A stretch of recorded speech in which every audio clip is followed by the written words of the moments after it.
Asif bin बरखिया। Who was Asif बिन बरखिया?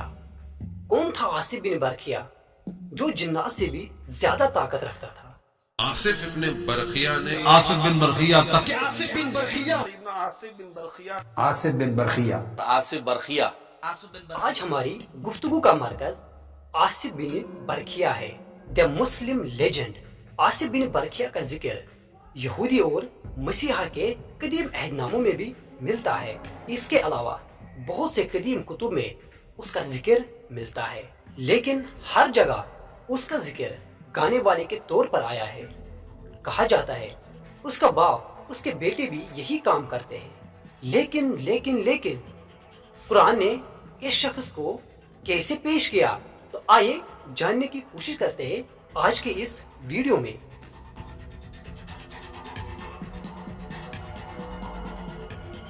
एक दिन की बात है कि हजरत सुलेमान अलैहिस्सलातु वस्सलाम ने अपनी कौम को एक मजलिस में जमा किया है। इस मजलिस में इंसान से लेकर जिन्नात तक, जिन्नात से लेकर परिंदों तक सब जमा थे। तो जब हजरत सुलेमान ने अपनी इस मजलिस में नजर डाली तो देखा कि कोई तो एब्सेंट है, कोई गैर हाजिर है। तो पता चला कि एक परिंदा इस मजलिस से गायब है और इस परिंदे का नाम है हुदहुद, जो कि इस मजलिस में मौजूद न था। तो हजरत सुलेमान गजबनाक होकर अपनी कौम से फरमाने लगे कि हुदहुद कहाँ है? आज मैं हुदहुद को नहीं छोड़ने वाला हूँ। आज मैं हुदहुद को बहुत सख्त सजा दूंगा। तो मजलिस में सब खामोश हो गए। कुछ देर बाद हुदहुद परिंदा मजलिस में हाजिर हुआ। तो हाजिरीन मजलिस हुदहुद की तरफ देख रहे थे कि आज इसको हजरत सुलेमान नहीं छोड़ेगा। तो जब हजरत सुलेमान ने हुदहुद को तफ्तीश करना शुरू कर दी तो हुदहुद कहने लगा कि ए मेरे आका, जरा ठहरो, मैं आपके लिए एक बहुत बड़ी खबर लाया हूँ जो आपने कभी न सुनी हो। तो हुदहुद ने कहा कि मेरे आका, मैं आज वहां से इहाता करके आया हूँ जहां आपने इहाता नहीं किया। तो सुलेमान ने फरमाया, वो क्या है जहां मैं नहीं गया हो? मेरी इतनी बड़ी सल्तनत है, मेरी इतनी बड़ी फौज है, मैं हर जगह जाता हूँ। ऐसा क्या है जो मैंने नहीं देखा हो? तो हुदहुद ने कहा, मैं एक शहर से आया हूँ जिस शहर का नाम है शहर सबा। उसके एक बादशाह है जिसका नाम है मलिक बिल्किस।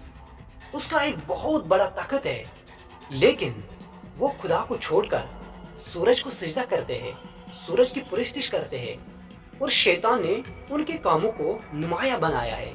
ये सुनकर हजरत सुलेमान और ज्यादा गजबनाक हो गए और फरमाने लगे कि मेरे होते हुए कोई दूसरा बादशाह क्यों कर हो सकता है?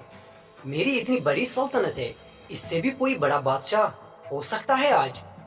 तो हजरत सुलेमान ने इस हुदहुद से फरमाया कि मैं पहले तहकीक करना चाहता हूँ, गोया आप सच कह रहे हो या आप झूठ कह रहे हो।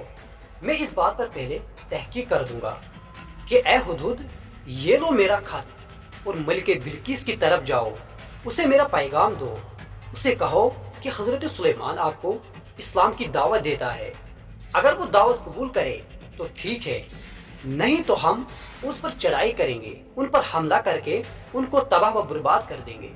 तो हुदहुद एक खत, ये मकतूब लेकर शहर सबा की तरफ फिर से रवाना होते हैं। तो जब हुदहुद ने ये पैगाम मलिक बिल्किस की तरफ पहुंचाया तो फिर मलिक बिल्किस ने अपने सरदारों को जमा किया और उनसे मशवरा लेने को कहा। तो सरदारों ने कहा कि बेशक हमारे पास बहुत ज्यादा ताकत है, हम ताकत रखते हैं और हमारे अंदर बहुत ज्यादा जंगजू भी है, हम उनसे नहीं डरेंगे। लेकिन बिल्किस ने कहा कि जब कोई बादशाह किसी शहर में दाखिल होता है तो वो उसको तबाह व बर्बाद कर देता है, लोगों को कत्ल करता है और उनके सरदारों को जलील और रुस्वा करता है। तो सरदारों ने कहा, तो फिर ठीक है, जो आप चाहो आप वही करो। इधर हजरत सुलेमान का सब्र लबरेज हो रहा था, वो इंतजार नहीं कर सकता था। तो उन्होंने अपनी कौम से फरमाया, क्या आप में कोई है जो उस ताकत को मेरे सामने अभी के अभी ला सके? तो मजलिस में खड़े होकर किसी ने कहा, मैं इतने वक्त में लाऊंगा, किसी ने कहा मैं इतनी देर लगा के लाऊंगा। लेकिन حضرت سلیمان نے کسی کی نہ سنی۔ اچانک ایک جن کھڑا ہوتا ہے جس کا نام افریت تھا، کھڑے ہو کر عرض کرنے لگا کہ میرے آقا، میں اس تخت کو آپ کے سامنے رکھ کے لاؤں گا۔ تو سلیمان نے فرمایا کتنے دیر میں؟ تو عرض کیا کہ آپ کی اس مجلس کے برخاست ہونے سے پہلے پہلے آپ کے سامنے اس تخت کو پیش کر دوں گا۔ اتنی کم دیر میں؟ سلیمان نے فرمایا نہیں، مجھے اس سے بھی زیادہ جلدی چاہیے۔ تو اچانک ایک انسان کھڑا ہو جاتا ہے اس مجلس میں، تو عرض کرتا ہے کہ میرے آقا، میں بھی کچھ عرض کرنا چاہتا ہوں۔ فرمایا بولو کیا عرض کرنا ہے؟ اس شخص نے کہا کہ میں بھی اس تخت کو آپ کے قدموں کے سامنے رکھنا چاہتا ہوں۔ سلیمان نے فرمایا کتنی دیر تک؟ تو عرض کرنے لگا کہ میرے آقا، میں اس تخت کو آپ کی آنکھ چپکنے سے پہلے پہلے آپ کی قدموں کے پاس پہنچا دوں گا۔ یہ کہنے کی دیر تھی کہ حضرت سلیمان اس تخت کو اپنے قدموں کے سامنے دیکھتا ہے اور اللہ تعالیٰ کا شکر ادا کرتے ہوئے عرض کرتا ہے کہ ھذا من فضل ربی، یہ سب کچھ اللہ کی طرف سے، میرے رب کی طرف سے مجھ پر فضل ہے۔ اب یہ شخص کون تھا؟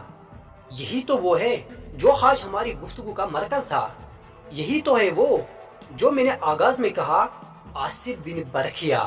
یہ وہ عظیم شخص تھے جو حضرت سلیمان علیہ السلام کا وزیر تھا، جس کو اللہ تعالیٰ نے ایک طاقت دی تھی، اور اس طاقت کا نام ہے علم۔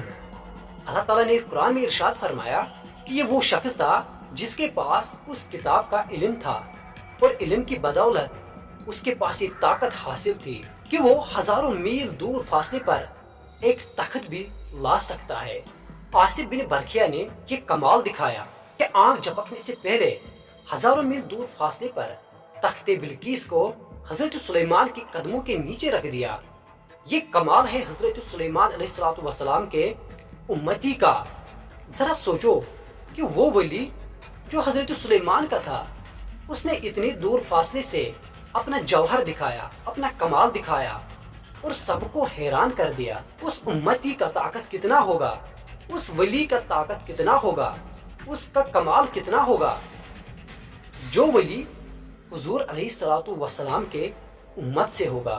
تو اللہ تعالی ہمارے اولیاء کرام کو بلند درجات عطا فرمائے اور ہمارے لیے ان کو وسیلہ فراہم کرے۔ دوسری طرف ملکہ بلقیس نے اپنا ایک وزیر ہدیہ لے کر بھیج دیا حضرت سلیمان علیہ السلام کی طرف۔ جب وہ شخص حضرت سلیمان کے پاس پہنچا تو حضرت سلیمان نے فرمایا کیا آپ مال سے میری مدد کرنا چاہتے ہو؟ اللہ تعالیٰ نے مجھے وہ کچھ دیا ہے جو اس سے بہت زیادہ بہتر ہے۔ بلکہ بلقیس کو کہو، اسے میرا پیغام پہنچا دو کہ اگر وہ ہمارا نہیں مانیں گی، ہم ان پر حملہ کریں گے، ان کو ذلیل کریں گے، ان کو رسوا کر دیں گے۔